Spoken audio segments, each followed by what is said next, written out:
strategist, and my job is to help you as a mom find ways to simplify your life so that motherhood isn't so complicated. I am here today to answer your questions. Some of these were submitted ahead of time, but if as you're watching you have questions that you would like to be answered, feel free to drop those questions in the comments. I would love to help get those answered for you today if we have time. So don't hold back. Drop those questions right there in the discussion box. Hey, Kate. Hi, Kimberly. Love seeing familiar faces on here. So fun. Okay, so hey, Jamie. I am here to answer your questions. Anything that you're struggling with in motherhood, feel free to drop those questions down here. I do have 3 questions that I thought that I got ahead of time that I thought would be a really great fit for most of you. So we'll be covering those, and then if we have time, I would love to answer any other questions that come up, even if as I'm talking you're like, oh yeah, well, how does this work, or how can I make this work for me? Drop them in the comments. I love it when you guys like jump into the conversation, so that's always exciting. Before we get started, I wanted to remind you of a couple of things coming up. First of all, we are going to be talking today about struggles that you have as a mom. I want you to know that even for me as a motherhood strategist, I have those days too where I am struggling. In fact, there are daily struggles.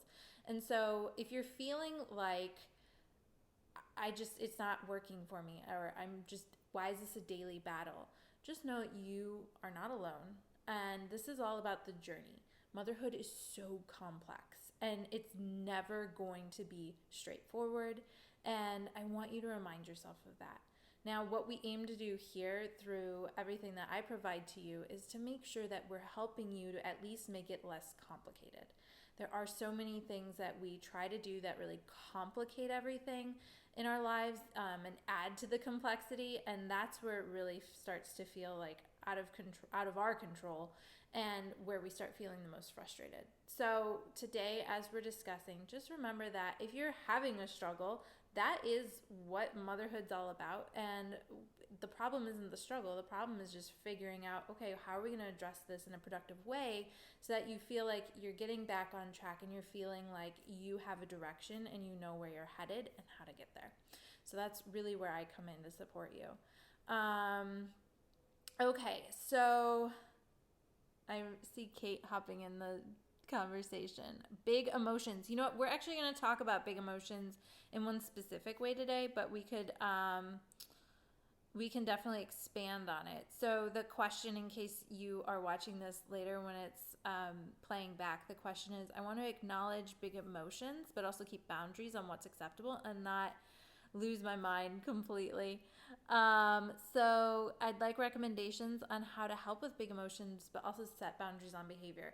Oh, I could talk forever on this. I am an interventionist in public schools, and so I work all the time with kids on their emotions, and then obviously as a mom too, like I'm very passionate about teaching our kids how to recognize those emotions and then regulate them when they're having a difficult time. So I would love to expand on that. There is a question today that we'll hit on. Kate, if you can't stick around, don't worry. This will be posted on my IGTV. So if you have to go because I know you're working, don't sweat it. I got you.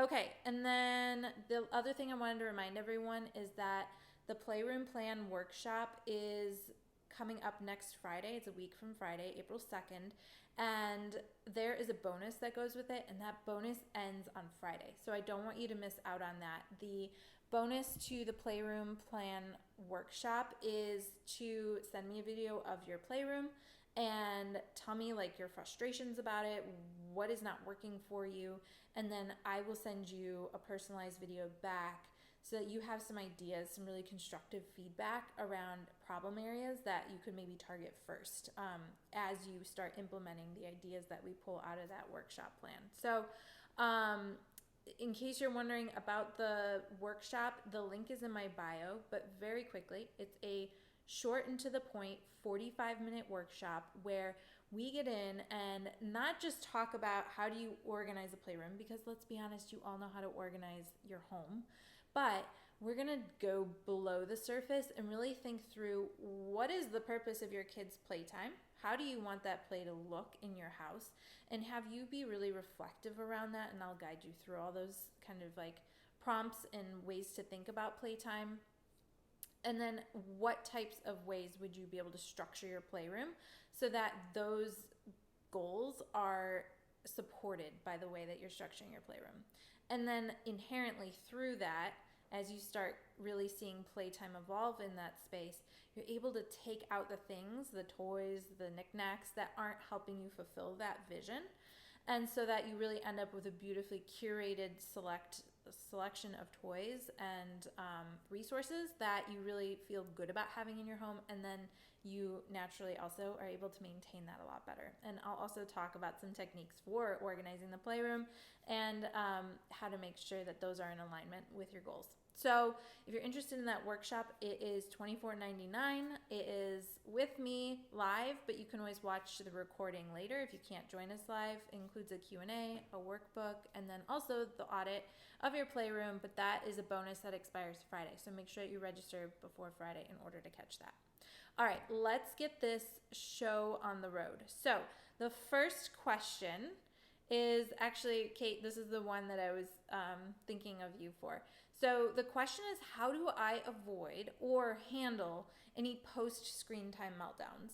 So this often happens when we have kids who usually have been on the screen probably for too long. So if your kids are on the screen and you notice that they're grumpy afterward, I would first recommend curbing how long they're on the actual screen, whether that's the iPad or a TV, it doesn't really matter. I try to limit screen time to an hour for the kids just because I find that anything beyond that, usually they're not going to consume anything that I feel is like beneficial to them at that point. And then also they just get so grumpy. So we always go into screen time also setting a parameter around how long that time will be.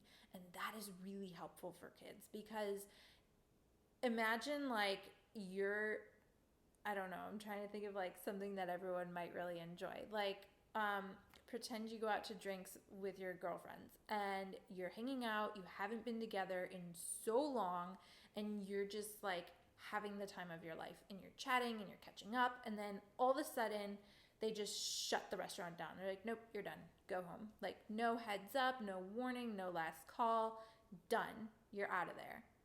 That would be like so irritating, right? And so very similarly to our kids, when they are doing something they love, that can be screen time, that can be play time. It doesn't really matter what it is that they're loving, that they're doing.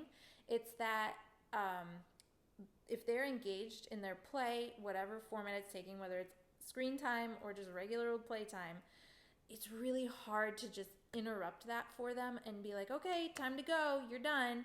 And that is often what, bye Jamie, thanks for joining.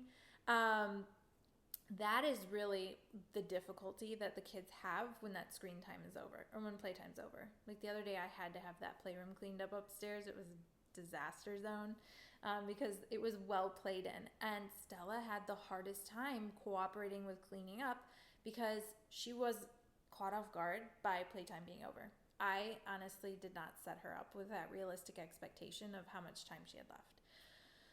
So if your kids have a hard time getting off of screens and they're melting down, make sure that you're setting up a realistic expectation for how long they'll have that screen time and communicate that clearly to them on the front end. So if your kids don't have a very good concept of time, or if they get kind of like sucked in and they get like tunnel vision when they're watching the screen, I even recommend using a timer. So if your kids know how to read a digital timer, you could use that. Again, we love time timers in our house. If you want the link, just DM me. I'm happy to send it to you. It's a visual timer so they can gradually see time disappearing so they have a sense of how much longer they have.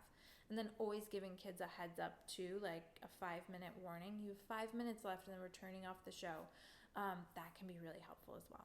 Okay, so 2 tips for just setting kids up for success around kind of minimizing or avoiding those meltdowns.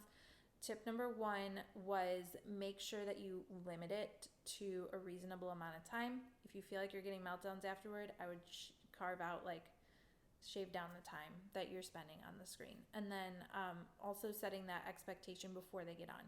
Yeah, absolutely. Go watch TV right now. You have half an hour or one show, or keep it measurable and specific, and then help them measure that and keep an eye on it so that when the time is done, they're not caught off guard and you're not pulling the rug out from underneath them, because that's often when the meltdowns happen. By doing that, even if your child's upset when that time is done, and again, this applies to all playtime or any big emotion, they're ending a play date, you're leaving the park, whatever it is, then if they're having that big emotion, you are able to hold that boundary better because you set up that boundary before they even got started, and you know your why behind it, especially with screen time, right? You know that they get grumpy when they're like on the screens too long. You understand that they they can have screen time in moderation, right? But you understand that beyond that, it can become problematic or concerning maybe for you. So that is your like validation for sticking to your boundary. And then you also know I clearly communicated this and helped them monitor it along the way. So then when those big emotions hit, all you're focused on is supporting them through those big emotions. And it's not a power struggle of whether or not you get to have your way as a parent, right? All we're doing is just supporting them through how they're feeling and how they're wanting to advocate for themselves, right? So when you get that meltdown around screen time, at that point, it's likely not to be that they didn't understand the expectation because you very clearly defined it. It's just they're disappointed. And so try to take that perspective at that point to just say, I know that you feel so disappointed right now that this is getting turned off. Or I know you're so upset that we're leaving the park. I know you're so sad that it's time to clean up your toys. And then from there, you're not responsible for taking that feeling away from them. In fact, I don't want you to. I want them to be able to feel their feelings, and they should feel kind of comfortable in expressing their feelings, right? It's okay to have uncomfortable feelings and to express those, right? So we don't want to push our kids to internalize their emotions and keep them to themselves. We don't want to teach them like my emotions are bad and mom doesn't want to see those. So all it is at that point is just continuing to comfort them and support them and say, I know you're really upset right now. I'm so sorry that the time is done. And if it helps, remind them of when they'll get to have that fun opportunity the next time. Whether that's the next day or the next week. Maybe you don't want to bring it up. Some kids that's not helpful, but it can be for others to know that it's not the last time that they're going to have that screen time. So hopefully those are some ideas to help get you going in terms of handling those big emotions. Really set yourself up for success there with creating clear boundaries around time or limits so that they're not caught off guard, because that's usually when the biggest emotions happen. But even if they do happen, they are not bad, and it's okay to even say, if you've tried to console them and they're still going on about it, it's okay to just say, you can sit here and you can feel sad, and that's okay. And I have to go do a little work right now, but I want you to know you're not alone. I'm going to be right over there. I'm going to come back and I'm going to check in on you, and we'll see how you're doing. Don't continue to feed into it and give it attention for too long either, I guess is my point. And they'll understand that it's time to move on, or they'll move on when they're ready, but it's not like a tug of war battle over anything. Okay, the next question I had was around kids picking up after themselves. And just one mom said, we have so many toys, I can't keep it clean. And what am I supposed to do about that? And am I supposed to be having my kids pick up after themselves? It's really just easier for me to do it on my own. Yeah, I've been there, and I know that feeling, right? Like, we know as moms we can get it done faster, but then it's also just irritating and frustrating that there's so many toys that's impossible to keep it clean. This is partly why, this is not the first time I've heard this question, this is partly why I put together the workshop for next week, because I know that this is something that so many families struggle with. It's something that our family struggled with early on, especially with like the little ones, like around when their first birthday comes around, or like that first Christmas in our case, like they just got so many toys, and it was really hard to manage until I finally realized, like, okay, this doesn't feel good because it doesn't fit with what I want for our playtime to look like, and it's impossible for me to manage it, and I'm just getting frustrated. It's creating more work and stress for me. So we will dive deep into that in the workshop. So again, if you're interested in that, the link is in my bio. But again, I wanted to talk through a few ideas of things you could be doing right now in your home to really help with managing that frustration around, I cannot keep this clean, there are too many toys everywhere. So the first thing I would say is set very realistic expectations for yourself. There is going to be a level of your kids are kids and they're going to have toys, right? And so don't expect that it has to be this like picture perfect play space for your kids, or wherever the toys go, in your living room, in their bedroom, wherever they are. Hi, you want to say hi? Hi. We're talking about toys. Oh. Yeah, and keeping them clean. Like when we had a bunch of toys for Christmas and... See, he knows. Yeah. Yeah, you love that, don't you? Mm-hmm. Yeah. So anyway, set yourself up with some realistic expectations around. There is always going to be some level of mess. It's not going to be that like Pinterest or Instagram perfect playroom that we all dream of having. Like it's not realistic. But there are some things that you can do to help feel good about it, right? And feel like it's better. He does look like Jason. So here's what I want you to do. Hello. Oh, got a few people jumping in. So I was just saying, I got a question around the kids picking up after themselves and like, how am I supposed to manage all these toys that we have? So I was saying, first set yourself up with some realistic expectations around like, you're not always going to have this like pristine, perfect playroom. And quite honestly, you want a play space that you feel that your kids love and that they want to play in, right? So it's always a reflection of kids having a great time. So there's always that. What I want you to do from there is think about recognizing that you do want that play space cleaned up probably on a relatively routine basis so it doesn't look like an explosion or a volcanic eruption of toys taking over your house. So the first thing I would do is make sure that you try to keep your toys to one area or one space.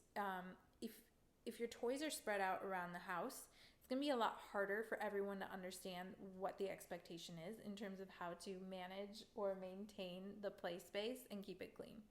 So trying to keep all the toys into one or two areas of your home, like we have our play space, and then each of the kids have a play shelf in their room where they also keep kind of more like their personal toys that they really care about or that they would probably play more during like independent quiet time.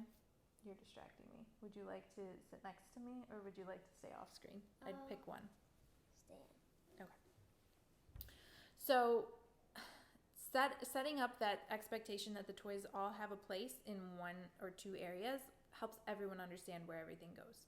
With that, I would also say try to maintain a level of inventory that is less than you have the capacity for storage, because if you're at capacity and then you add to the collection, you're going to feel like, I don't know where everything goes. And you want to make sure that you are feeling confident that you have space to grow your collection. So that's kind of on the front end. Now, in terms of actual cleanup time, I want you to be very realistic in the expectation that the kids are not, in most cases, capable of cleaning up the entire playroom by themselves. You may expect that that's realistic, but there's a lot going on developmentally in terms of self-management and making sure that they do understand the organizational system of your playroom, and also being able to sustain their attention and focus for that long. So, for example, when I ask Stella to clean up the playroom, my expectations for Stella to clean up the playroom at 4.5 are very different than when I ask Theo to clean up the playroom. He's 6.5. Now, in both cases, never would I expect that either of them or together could they all efficiently clean up the playroom on their own.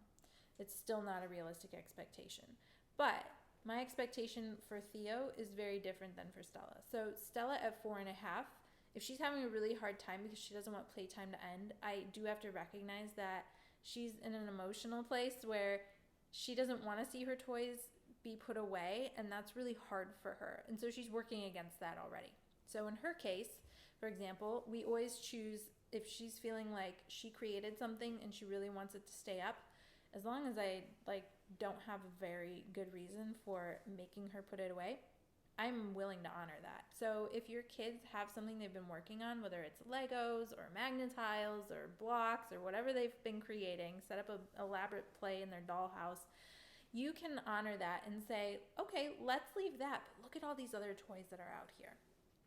And then from there, be very specific about what they are expected to do. So for Stella, if she's having a hard time cleaning up, it might just be like, pick up 5 toys and put them away, and we count as she goes. That is it. That is the expectation there. It might seem minimal, but I'm holding her to the expectation that she's going to contribute to the cleanup, but I'm also realizing that she's not in a place where she is going to go above and beyond that, right? She's having a hard time. If she's in a good mood and she's having a great time and she's on board with the cleanup process, I'll usually give her a category. So I might say, like, put all the magnet tiles back in the basket, and that's her job. Theo, how do you clean up the playroom? I clean up the playroom by doing one category of toys at a time. So, like, we have these little stones. They're like little colored river stones, and I would clean up those and then put them away. And then I would stack up the magnet tiles and then put them away. So you do really work category by category. He's spot on about that. But what he's pointing out is that he is capable of doing more than one category at a time. So to help keep him on track, what I'll often do is I'll give him a choice. Do you want to clean up the river stones, or do you want to clean up the markers that you were coloring with? And then from there, he has some say in what he's doing, and he gets to choose, right? So involving choice whenever possible is also really helpful. Sometimes what we'll do is we'll play music and have a cleanup time for the length of that song. And we just say, let's see if we can clean up the playroom before the song ends. That's really great too when you're like starting to lose steam. Play a really energetic song and just everyone rushes to try to get it done. So hopefully that kind of helps with you in terms of feeling like you can make cleanup time with the kids and holding them accountable a little bit easier. Just make sure too though that on the front end you're doing your part as a parent to help kind of bring some structure to that play space so that everyone really knows the expectations so they can follow through with helping with the cleanup time. And then again, if they're having big emotions, I'd go back to my first question that I answered about ending iPad time and the big emotions there. So you can kind of like mix and match those things. If you're feeling like you want to dive deeper on how to really structure your playroom, please sign up for the workshop because I think you're going to love everything that you're going to get out of it. This is not like me talking to you and then saying, okay, see you later, good luck with it all. There's a lot of guidance throughout the workshop in structuring out your plans that you're leaving, understanding what it is you want to do in your play space. And then again, I'm offering the audits where I can give you some very specific pointers on where to get started in your personal space in your home.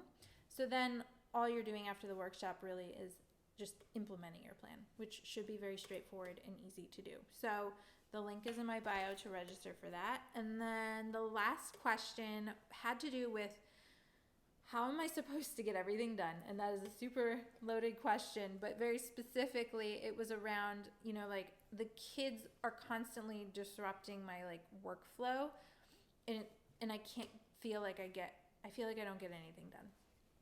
And this is so common right now, especially with people working from home, kids home from school, like that is so difficult.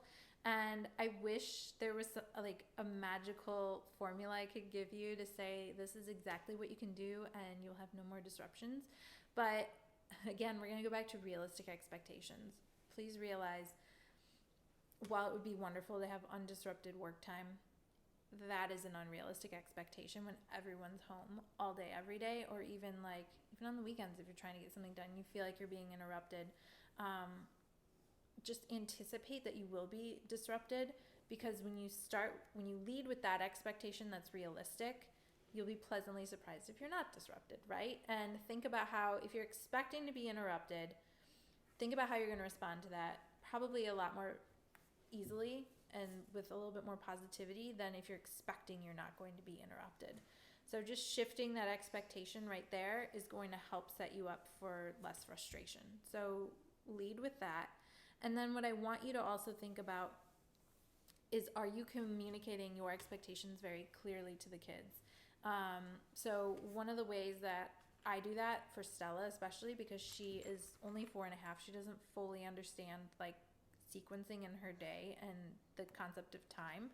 And so constantly all day long, if I don't set her up with a system to help her really manage that expectation of, well, what are we doing today? How is this going to work? You want to do that right now? Heck no, I want to go over here and do my thing. I'm not on board with what you want me to do. So in order to set everyone up for success, I give her a very clear expectation of what she can expect through the day, and that really helps to minimize any like power struggle that we might have over what we're going to do right now. And we also, sorry, he's like shattering in my ear. So I set that realistic expectation up, and then I follow through on it. When she understands that that's the plan, it's a lot easier to get cooperation from her. So especially if there's a time where I can't be interrupted, I can lay that out for her in a way that she's going to understand, so that at least then if I need 15 minutes uninterrupted, that I can lead into that time period with her understanding it. Theo wants you to see the post-it note schedule that we have for Stella, because that is something that's really helpful. So I'm going to take you off of here and bring you to the schedule. So again, she's 4.5 and she's not reading. So I can't like even post like a list of what our day is or anything like that. So this is our post-it schedule. Okay. And how this works is we draw a picture for her of each thing that she can expect to have happen in her day. And then as we complete each thing, we take it off the wall. So like next she's going to have snack. And so that's what the S is for. We're working on letter recognition. So we say snack. S says S. So we put the S for snack. So when she's done, she gets to take that off. And now she sees, okay, the next thing is playtime with Theo, right? And then, so she's asking me, is it iPad time? She was dying for iPad today. I said, it's not iPad time right now, because I prefer to save that for the end of the day. I just feel like if you open that can of worms too early, it's just a nonstop negotiation the rest of the day, like for more time. And so I tend to use that like iPad time for when I'm cooking dinner, so that they're having something to do that's enjoyable, and then I'm also able to meet my expectation of minimizing disruptions so that I can get dinner on the table quickly. So, if she's asking me when she wakes up from her nap, is it iPad time? I can reference this and say, oh, your iPad time comes after playtime. So first is snack, then is playtime, then you can have your iPad. So she's very clearly understanding the expectation. Do you have something to add? Yeah, and there's also, for this, we're gonna have smoked salmon and bagels for our dinner and our sleep time. So we put that. And right now she's taking a nap. Theo did a great job helping too with creating the Post-its for today with some of the pictures. So then he feels included, and then he also knows the plan. One more thing I'm going to add is that this is just like an aside, but for early readers, so Stella's not actually reading words, but she's already building her skills as a reader. And so one of the things I did was I arranged those Post-its so that she's not following them top to bottom. She's following them and tracking them left to right. So we're really working on that directionality when it comes to reading. That is just such a great pre-reading skill. So if you try that strategy, make sure that you try organizing your Post-its left to right, so that your kids can just like already start working on that idea of reading or moving left to right across the page or across the space.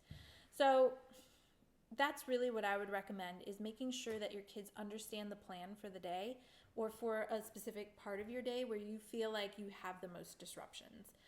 So lead with realistic expectations that you probably are going to be interrupted, so that you're not frustrated when you are. Be very clear in your communication about when things are happening, or any expectations you have for no disruptions. So if you have a call, maybe on a Post-it or on your schedule for the day, if you're listing it out for your kids, you might have like a picture of someone saying shh or whatever it is, a speech bubble with an X through it, whatever it might be. That could be really helpful. And then setting them up with a system for when you are unavailable to them, like if you're on a call. Something I do with Theo all the time is I just slide him a stack of Post-its and a pencil, and he can write me notes. That way he's feeling like he's communicating to me what's important. Sometimes I have the chance to read them and write one back to him very discreetly. That works really well. And then, being flexible and realizing what works for your family and what doesn't is always really helpful as well. So I strongly recommend you follow the very clear direction that I'm giving you today, which is to lead with realistic expectations, be flexible, and communicate your expectations very clearly to be able to avoid having any power struggles or meltdowns with your kids, because usually that happens because on our end as parents, we haven't done everything we could to set them up for better success. And again, this is all about the journey. This is not about getting it right on the first go, second go, third go. It's just not going to happen. It's all about reflecting on what you've tried, what worked well about it, what you could improve, and continuing to just adjust as you go, okay? Again, I started this whole Q&A by saying motherhood is complex. And when things are complex, they aren't straightforward, and we're not going to be able to get directly from A to B. There are things that we can do to minimize the complications that come with everything being complex. So let's work more on simplifying and just really getting clear on your vision for what your expectations are and why you expect them, and then how to manage those expectations by communicating them clearly to the kids and responding from a place of care and support when the kids don't agree or they're feeling misaligned to what your vision is, so that you can continue to support them as well. I really hope that today's Q&A has been helpful to you. I don't think I saw any other questions pop through, but I loved some of the comments I was seeing of just like, I saw lots of hearts flying, and some notes here about like, yes, I agree with this. And Kate, I love hearing that this was so helpful and that you're looking forward to refining your toy collection. Yeah, definitely join me for the workshop if you guys can next Friday. I think that you're going to find it helps bring a lot of clarity around just what you want from that space, because if you continue to just try to like jam everything on the shelf, you're never going to feel the difference, even if it looks nice and clean. So I would love to see you at the workshop. Remember that bonus expires Friday. So if you would like personalized insight from me, think of it as like your mini coaching video where I can give you personalized tips and insights for how to get started in your space. Don't miss out on that bonus because it is an awesome one. Okay, you do so much and you're doing great. The fact that you watched this and stuck around till the end shows your dedication as a mom, and I want you to just give yourself a little pat on the back for that one, because the fact that you're showing up for yourself and for your family speaks volumes about your commitment to figuring all of this out and making it work, not just for your family, but for yourself as well. So well done. You know that you're always able to DM me. My inbox is always open to you, so don't hesitate to reach out. I would love to chat more about your motherhood and questions you have around it, so that we can get the right resources in your hands, so that you're feeling like you're on the right track and on your way to feeling more successful. All right, I will see you next week. I plan on being back on again at Tuesday at 2:30 Eastern Time, 1:30 Central. I would love to see you there, and I will see you on Instagram. Until then, take care.